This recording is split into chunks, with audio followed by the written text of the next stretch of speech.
Здравствуйте, друзья! Добро пожаловать на мой канал Дом и сад Александра. В этом видео я хотела бы продолжить свой обзор самых урожайных низкорослых и высокорослых томатов, которые я выращивала в этом году.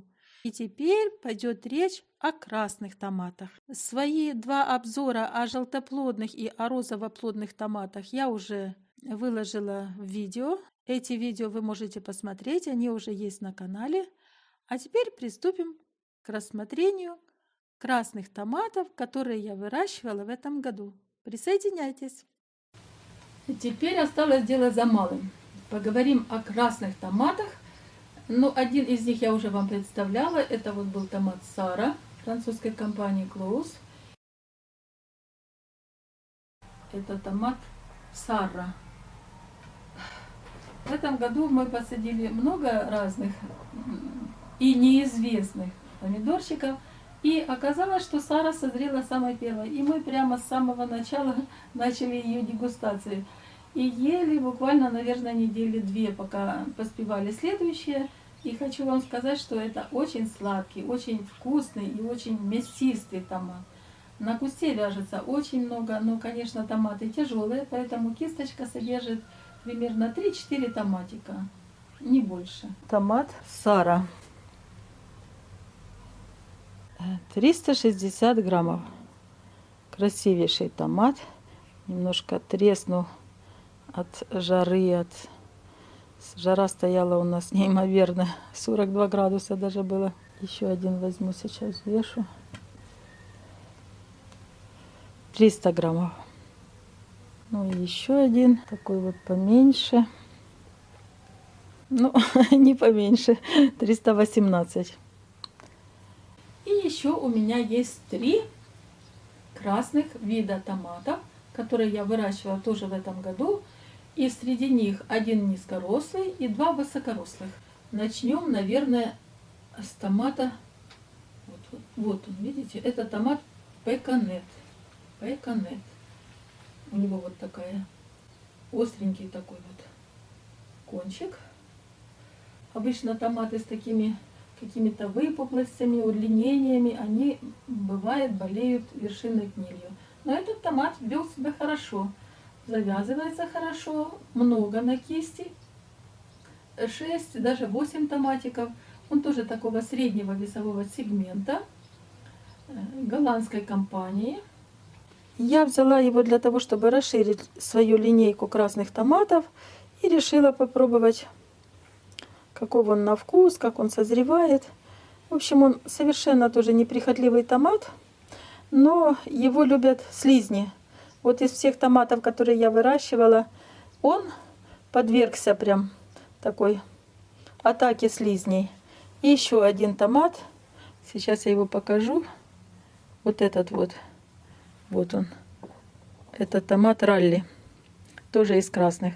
Розовые томаты они почему-то не особо любят. И к желтым равнодушно относятся. Ну, а эти почему-то особо их заинтересовали. Томат Пеканет тоже из ранних томатов. Сейчас глянем, каков он внутри. Выберу прям самый большой, самый сладкий. А покажу, как он выглядит. Видите, практически весь. Тут немножко солнышко подожгло. А так он тоже никаких там прозеленей, ничего этого нет. Созревает равномерно, не трескается. Но по мере созревания он меняет цвет. Сначала вот он такой оранжевенький, потом он краснеет, становится таким насыщенно красным. Сейчас взвесим и разрежем. 180 граммов. 180 граммов. Так, средний томат. 134 грамма. Ну и томат поменьше. Ну, тоже 134 грамма. Вот такой вот, линейка такая. 150, 130, 180 граммов. Томат имеет необычную форму. Хотите сделать более разнообразным ассортимент именно по форме, Томат Пеканет самое то. И теперь еще один красавчик из красненьких. Это томат Ралли. Ралли. Я его для себя открыла случайно. Я продавала малину на базаре на центральном рынке в городе. И рядом со мной стояла продавец, которая продавала эти томаты. Еще она продавала огурцы. И я решила у нее купить. У меня еще были не совсем зрелые. Я купила килограммчик, чтобы попробовать. Это был томат Ралли. Вот такой он ровненький, красненький. В общем, обычный такой по форме томат, как мы привыкли видеть томаты. Тут тоже немножко солнышко обожгло. И тут немножко обожгло. Ну, вообще, если климат хороший, то и окраска будет равномерная, не будут такие вот места показываться. Среди всех томатов, которые пробовала та продавец, у которой я покупала, она сказала, что это был самый сладкий томат. То есть они целенаправленно выбирали, что им посадить на рассаду, чтобы получить самый сладкий. Вот так у нее появился этот томат, и так я его купила. Теперь посмотрим, сколько он весит. Значит, этот томат, ну, тоже примерно как и Молдо, как и Мануса, в такой весовой категории 122, 135, 120, 130, ну, максимум 150 грамм. То есть такой средней весовой категории томат. Теперь я их сейчас разрежу, чтобы посмотреть, что там внутри. Доска уже мокрая, но продолжаем резать. Возьмем сначала разрежем Ралли.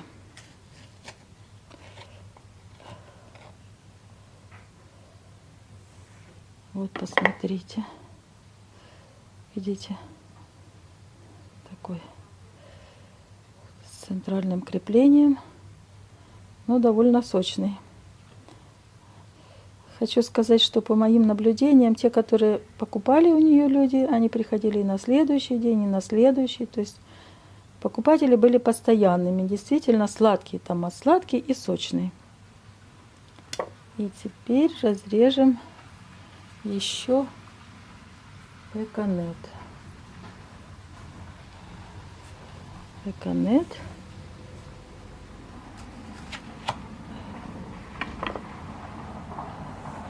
Ну, примерно так же он выглядит, как и Ралли, но это менее сладкий томат.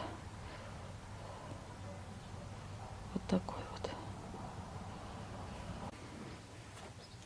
Нарезала море всего, но один томат остался неразрезанным. И здесь он стоит прямо на самом краешке. Вот он. Это такие маленькие, или как их еще называют, мелкоплодные томаты соли росса. Это тоже низкорослый томат, такой же, как и вот я представляла Pink Sweetness, но этот американской селекции.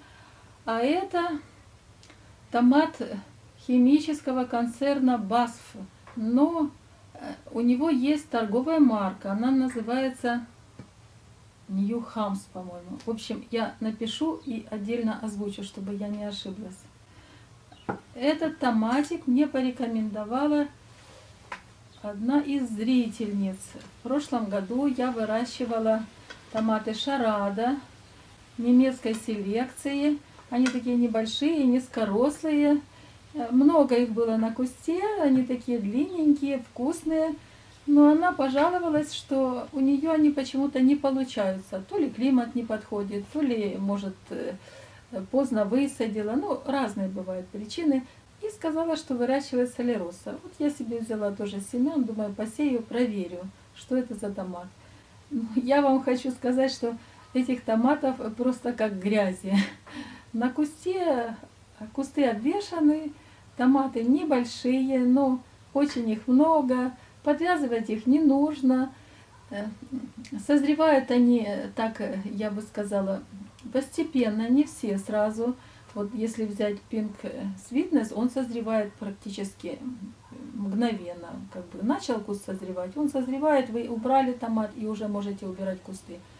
А этот нет, этот до сих пор созревает. Мы берем там понемножку, кушаем, и он зреет дальше. До сих пор есть еще на нем зелененькие помидорки.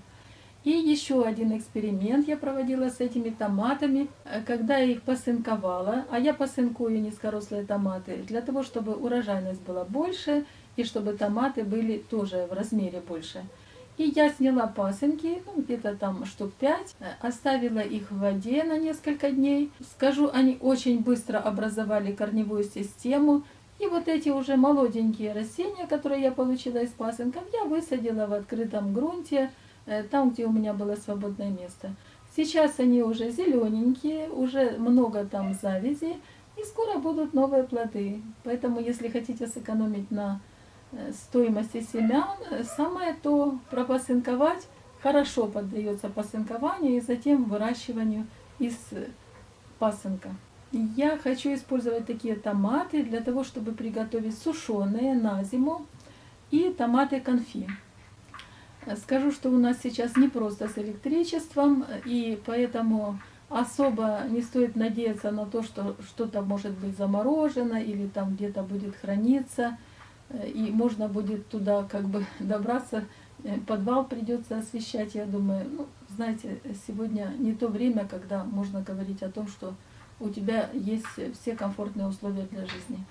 Поэтому я решила их посушить. Буду сушить на открытом воздухе, а потом с помощью масла их консервировать и хранить в подвале или в каком-то прохладном месте.